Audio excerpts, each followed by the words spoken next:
My sister stood at the altar in my dream wedding dress, marrying my fiancé, in front of 200 guests, and she thought she had won. She thought I was the fool who lost everything. But she didn't know that I had been planning this moment for 8 months. She didn't know that the wedding video playing behind her on that big screen wasn't the one she approved. And she definitely didn't know that in exactly 4 minutes, her perfect wedding was going to fall apart in front of everyone she ever wanted to impress. This is the story of how I let my own sister steal my fiancé, smiled through the pain, and then made sure her wedding day became the worst day of her life. Stay with me till the end, because the ending of this story is something you will not see coming. My name isn't important for this story, so let's just call me Claire. I was 29 years old, and for most of my life, I lived in the shadow of my younger sister, Megan. Megan was the golden child. She was louder, prettier in a flashy way, and always got what she wanted, one way or another. Growing up, if we both wanted the same toy, my parents gave it to Megan and told me to be the bigger person. If we both liked the same boy in high school, somehow Megan ended up dating him within a month. I got used to stepping back. I told myself it was fine. I told myself I didn't need to win every time. Then I met Daniel. Daniel was different from anyone I had dated before. He was calm, steady, and he actually listened when I spoke. We met at a friend's birthday party, and within a year, we were living together. Within 2 years, he proposed to me on a quiet beach at sunset. No big crowd, no show, just the two of us and the sound of the waves. I remember crying so hard I could barely say yes. I thought, finally, this is something Megan cannot take from me. I was wrong. At first, everything seemed normal. Megan and Daniel got along fine, the way family members usually do. We had dinners together. Megan would visit our apartment. She would joke around with Daniel about sports or movies. I never thought twice about it because why would I? He was my fiancé. She was my sister. Some things are supposed to be off limits. But looking back now, I can see the small signs I ignored. Megan started showing up more often, even when I wasn't home. She would text Daniel directly about family stuff, which slowly became just regular conversations. She started dressing differently around him, more put together, more done up, even for a simple family dinner. And Daniel, who used to tell me everything about his day, started leaving out small details. Nothing huge, just small gaps in the story. I told myself I was being paranoid. I told myself that trust was the foundation of any relationship, and I was not going to become one of those women who suspects everyone around her. So I stayed quiet. I stayed trusting. I stayed blind. Then came the night that changed everything. I had a work trip planned for 4 days. 2 nights before I left, I picked up Daniel's phone to check the weather app because mine had died and was charging. A message popped up on the screen from Megan. It wasn't anything dramatic. It just said, "Can't wait for this weekend. Just us." My stomach dropped, but I told myself there could be an explanation. Maybe it was about a surprise party. Maybe it was about helping our parents move something. I wanted so badly to believe it was innocent that I actually put the phone down and said nothing. I left for my work trip the next day, but something in me had shifted. I couldn't focus on my meetings. I couldn't sleep properly. On the 3rd night of my trip, I made a decision that I now believe saved me from years of being lied to. I told my coworkers I was sick, checked out of the hotel early, and flew back home a day before anyone expected me. I didn't go to my apartment first. Instead, I drove to my parents' lake house, the same place Megan had been talking about visiting that weekend. I told myself I was probably wrong. I told myself I would feel silly walking in and finding nothing but my sister relaxing alone. I was not wrong. I parked my car down the road, not directly in front of the house, because some part of me already knew I didn't want to be seen yet. I walked up quietly, and through the kitchen window, I saw them. Daniel was standing in the kitchen of my parents' lake house, laughing at something Megan said. She was wearing one of my old sweaters, the one I used to wear on weekends, sitting on the counter like she belonged there. Then Daniel walked over, and he kissed her. Not a quick, confused kiss. A real one. The kind of kiss that tells you this wasn't the first time. I stood outside in the cold for what felt like forever, Just watching the two people I trusted most in the world laughing together in a life I thought was mine. I didn't scream. I didn't run in and cause a scene like people do in movies. Something inside me went very still and very cold instead. I got back in my car and drove to a hotel. I didn't sleep that night. I just sat there, replaying every small sign I had ignored over the past year. The extra visits, the secret texts, the way Daniel had slowly stopped sharing his day with me. It all made sense now, and it made me feel like the biggest fool alive. The next morning, I called Daniel and asked him to meet me for coffee. He came, completely unaware that I knew anything. I remember his face when I told him what I saw. He went pale, then he started talking fast, the way people do when they're caught, and trying to explain their way out of it. He told me it just happened. He told me he never meant to hurt me. He told me Megan had been the one who kept pushing, kept showing up, kept creating moments between them, and that he was weak and let it happen. I sat there and listened to every excuse, and with every word, I felt less love and more clarity. I gave him back the ring right there at that coffee table. I told him our engagement was over, and I walked out without crying in front of him. I saved the tears for the car. The following week was the hardest in my life. My parents found out, and instead of being angry at Megan, they tried to smooth things over. My mother actually said the words, "These things happen, Claire. You two have always been competitive.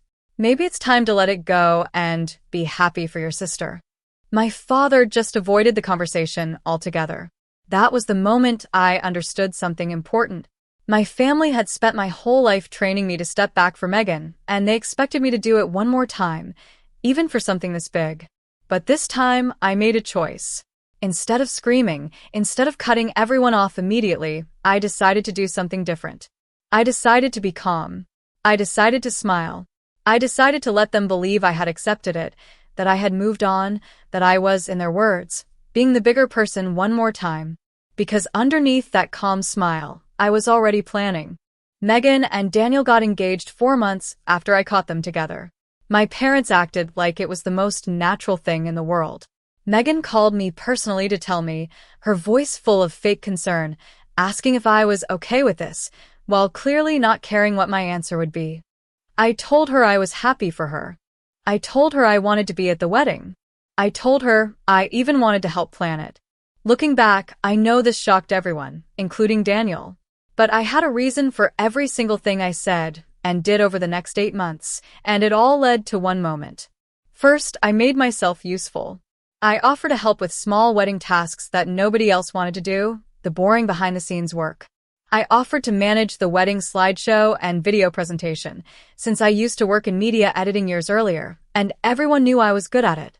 Megan happily agreed, because it meant less work for her, and because in her mind, having her loyal, forgiving sister help with her wedding made the whole story look better to everyone watching. Second, I stayed close to the family group chats, the vendor conversations, and the wedding planning documents. Not to cause problems, but to gather information quietly. I learned who the wedding planner was. I learned the schedule. I learned exactly when the slideshow would play during the reception, right after the toasts, when every single guest would be sitting down, watching the screen, phones already recording for social media. Third, and this is the part most people don't expect, I started talking to Daniel again, carefully, professionally, only about wedding logistics. I let him believe I had truly moved on, that I only wanted to help make sure the day went smoothly for the family. Slowly, without realizing it, he let his guard down around me. He mentioned small details he probably shouldn't have. Things about how the relationship with Megan really started. Things about promises he had made to me before he broke them. Things about how, even now, certain doubts crossed his mind, but he was too deep into the wedding plans to back out. I recorded none of it in secret conversations meant to trap him unfairly. Instead, I simply saved the messages he sent me directly, the ones where he admitted, in his own words, exactly how the affair began and how long it had actually been going on before I found them at the lake house. It turned out it wasn't just that one weekend. It had been going on for almost 5 months before I caught them. Megan had lied to my face about that too. With this information, I built the slideshow. On the outside, it looked exactly like a normal wedding video. childhood photos of Meghan, family vacations, cute pictures of her and Daniel at dinners and trips, all approved by Meghan herself, who reviewed an early draft and loved it. She had no idea that the version I built for the actual wedding day was different from the one I showed her for approval. The final version had a slow build. It started sweet, just like she expected, family photos, cute moments, so nobody in the room felt suspicious. Guests smiled, some even wiped away happy tears. Then, about 2 minutes in, the tone shifted. I added a short section labeled, "Our Journey to This Day," which Meghan assumed referred to her relationship timeline with Daniel. Instead, it showed screenshots, carefully blurred just enough to look intentional rather than hacked, of messages Daniel had sent me, admitting the affair started months before I found out, admitting he had lied to my face repeatedly, admitting Meghan had convinced him to keep it secret from me for as long as possible so it wouldn't ruin the timing of their relationship. I didn't add insults. I didn't add crude language. I simply let their own words tell the truth, time-stamped, dated, undeniable, right there on the screen in front of 200 guests, including my parents, Daniel's parents, co-workers, childhood friends, and the wedding planner who had unknowingly built the entire event around this moment. The room went from clapping and cheering to dead silence within seconds. I watched from a table near the back as Meghan's smile disappeared. I watched Daniel's father, sitting in the front row, slowly turn to look at his son with a face I will never forget. I watched Meghan turn around, searching the room until her eyes landed on me. She knew immediately who was responsible. She didn't scream. She didn't cause a scene, not at first. She just stood there, frozen, in the dress I had once dreamed of wearing myself, in front of everyone who had gathered to celebrate her, watching her entire fairy tale collapse in real time on a giant screen. Daniel tried to grab the remote from the DJ table to stop the video, but it was already too late. The damage had been shown. The truth was already out. Whispers spread through the room faster than he could explain anything. My mother came rushing over to me, furious, asking how I could do something so cruel on Meghan's special day. I looked at her calmly and said one sentence I had been holding onto for 8 months. I didn't put anything on that screen that wasn't true. I just stopped protecting the people who never protected me. I didn't yell. I didn't cry. I simply stood up, picked up my bag, and walked out of the venue, leaving the chaos behind me. In the weeks after the wedding, everything changed. Daniel and Meghan's relationship didn't survive the fallout. It turns out, when the truth about how a relationship started comes out in front of everyone you both know, trust doesn't come back easily. Daniel's parents were embarrassed. Several guests, including close family friends, quietly distanced themselves from Meghan afterward, not because of some public shaming campaign, but simply because people had now seen, in her own fiancé's words, how the relationship truly began. My parents were angry with me for months.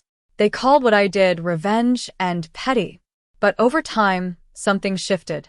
My father, who rarely says much, finally admitted to me privately that he had always known something felt wrong about how Meghan and Daniel's relationship progressed, and that he regretted staying silent when it might have mattered. My mother took longer to come around, but eventually she said something I will never forget. She said, "I spent so many years telling you to step back for your sister that I never once asked if it was fair to you." It wasn't a full apology, but it was the closest thing to one I had ever received. As for me, I didn't get back together with Daniel, and I never wanted to. What I gained instead was something much more valuable. I gained the confidence to stop shrinking myself for other people's comfort. I gained the ability to speak the truth calmly, instead of staying silent to keep the peace. And most importantly, I learned that being the bigger person doesn't mean allowing people to walk over you again and again. Meghan and I don't speak much anymore. Some family members think that's sad. I think it's honest. Not every relationship deserves to be repaired just because you share the same blood. So, to sum up this story, my sister thought she could take my fiancé, lie to my face, and still expect me to smile and clap for her on her wedding day. Instead, I stayed calm, gathered the truth, and let their own words speak for themselves in front of the people who mattered most to her.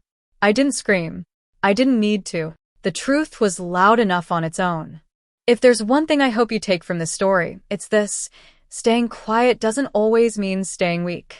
Sometimes the strongest thing you can do is wait patiently, protect your peace, and let the truth come out exactly when it needs to. If this story hit home for you, or if you've ever had to protect yourself from people who are supposed to love you the most, let me know in the comments. Your stories are what keep this channel going.